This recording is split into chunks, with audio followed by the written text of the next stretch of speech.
Voilà, ça va être compliqué pour l'Égypte là. Il faudra un concours de circonstances arithmétiques, mathématiques de dingue que les Bogdanov devraient même calculer parce que là, il faudra que genre l'un perde pendant que tu fous une tôle à l'autre, pendant que tu gagnes tes deux matchs, pendant que l'autre ne gagne pas de beaucoup. Ça va être chaud.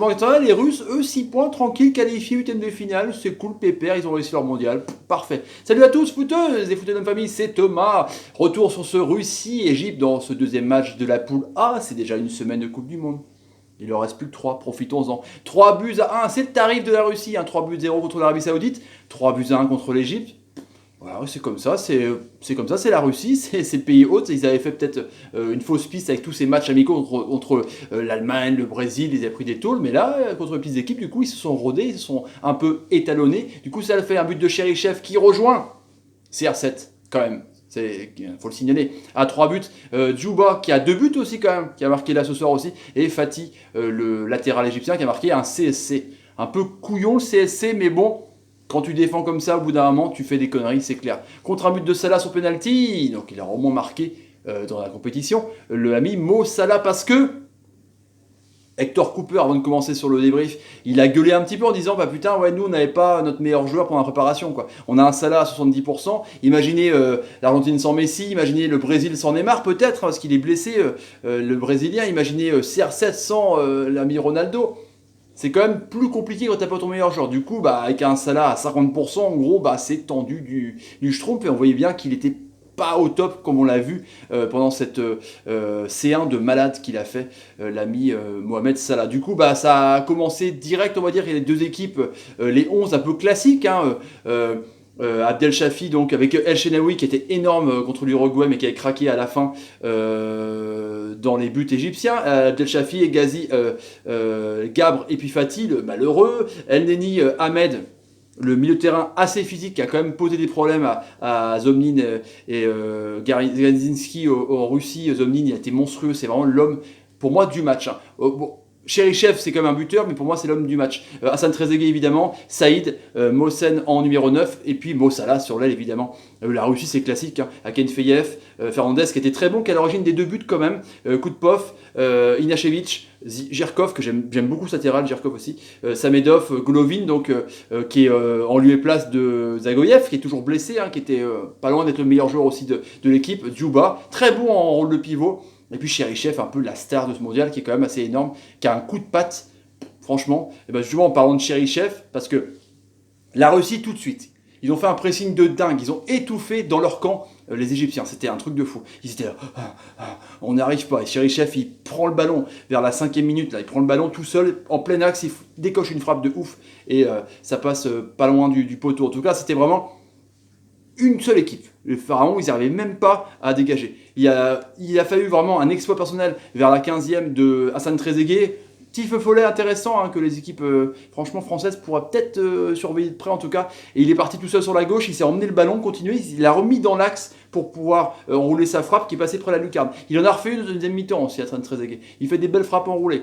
Ensuite, après, il y a eu des phases de possession à la fois donc russes. Les Russes étaient un peu dans leur camp cette fois-ci parce que du coup ils ont remis ce pied sur le ballon un peu les Pharaons et donc ils se passaient la balle, c'était en latéral, coup de pof, Zhirkov, ça faisait des transversales, Zobnin venait un peu jouer le rôle de numéro 6 pour essayer d'un peu de jouer bas pour partir en contre avec Cherichev et Samedov. Du coup, les Égyptiens, eux, étaient un peu plus dans le camp des Russes et ça passait, ça passait. Et ils ont 450 passes chacun, les deux équipes, dans ce match, 50-50. Voilà, c'est vraiment un match super équilibré, sauf que bah, y en a une qui a craqué complètement en 15 minutes en deuxième mi-temps. Du coup, après, il y a eu 2 coups francs dangereux avec des têtes de coups de pof et une tête de Zobnin où El Shenaoui il n'a pas eu trop de mal, il en a capté un et l'autre est passé au-dessus. Donc la Russie, vous voyez, c'était comme un ring de boxe. Je te fous un coup, tac, tac, je recule, paf, moi je te fous un coup, tac, tac, je recule, je te fous un coup. Après, il y a eu un magnifique mouvement, peut-être l'occasion la plus dangereuse du match, hein, quand même, de la première mi-temps, en tout cas pour l'Égypte, avec belle action entre El Neni, Mohsen. Du coup, il la remet à l'ami Mo Salah. Enfin, Mohsen laisse passer la passe de Neni. Et du coup, Mo Salah tire en pivot et ça passe vraiment de peu près du poteau. C'est peut-être la meilleure occasion. Il aurait pu mener 1-0 l'Égypte. En tout cas, on a vu une mi-temps, je vous ai dit, équilibrée. Et là, deuxième mi-temps, c'était le feu. C'était complètement le feu. Franchement, parce que là, en 15 minutes, ils ont complètement craqué. Comme disait Hector Cooper, le sélectionneur égyptien, ils ont craqué complètement. 47e minute, cafouillage, ou sur un centre, El Shenaoui, il dégage. Ça retombe sur Zomnin, qui frappe. Et après, il y a une espèce de combat hein, avec Fatih, un joueur égyptien, ça se combat à donf, et du coup, malheureusement, il tacle et il la met dans le but. Ah, c'était tendu, il faisait la gueule, mais c'est pas grave, il y avait 15-0.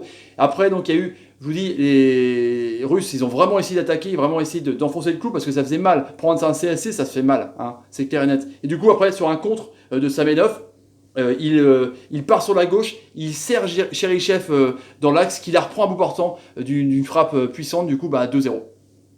Et là c'est chaud. Et après ça continue. Franchement c'était 62e minute, frappe le latéral Fernandez fait le bon boulot. Après il lance Djouba qui contrôle poitrine, qui frappe du droit. Et là El Shenaoui, il regarde, il constate quoi. Super réaction. Vraiment une belle un beau lob, une belle passe de Fernandez. Franchement, il a fait du bon boulot, hein, le latéral. Il est assez intéressant, c'était un truc de ouf. Hein. Après, comme je vous dis, il y a eu une frappe de Trezeguet, Arsène Trezeguet, encore en enroulé.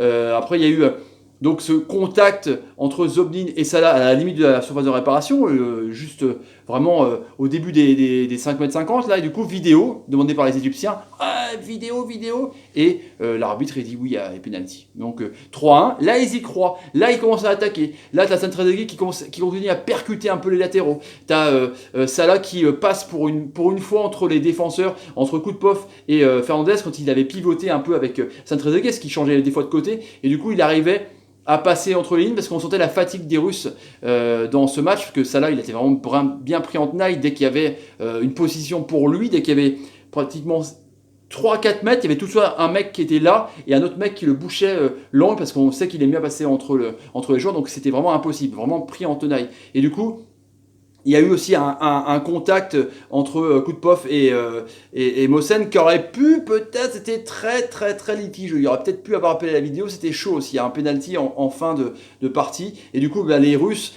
n'ont fait que gérer justement cette fin de match avec Zobnin qui, je vous dis, récupérait le ballon, redescendait, redédoublait, faisait des appels de passe pour faire des triangles. C'était vraiment intéressant. Zobnin était un monstre au milieu de terrain. Et du coup, ce qui fait que, voilà. Les Égyptiens sont un peu marrons de cette Coupe du Monde parce que, comme je vous dis, il va falloir vraiment un concours de circonstances de fou pour qu'ils passent. On suivra ça évidemment dans les matchs de demain, parce que demain il y aura forcément Uruguay-Arabie Saoudite. On verra si l'Arabie Saoudite, admettons, bat l'Uruguay. L'Égypte va se dire, on va essayer de battre l'Arabie Saoudite, foutre une tôle, comme ça on aura 3 points, et aux Russes de battre l'Uruguay qui sont en chaud patate pour avoir 9 points. Tu vois, et après, ça fera des calculs d'apothicaire. En tout cas, voilà les petits amis pour ce débrief de ce Russie-Égypte. Si vous avez envie de vous abonner à la chaîne, bientôt 4000, je vous en remercie, c'est exceptionnel, vous êtes géniaux.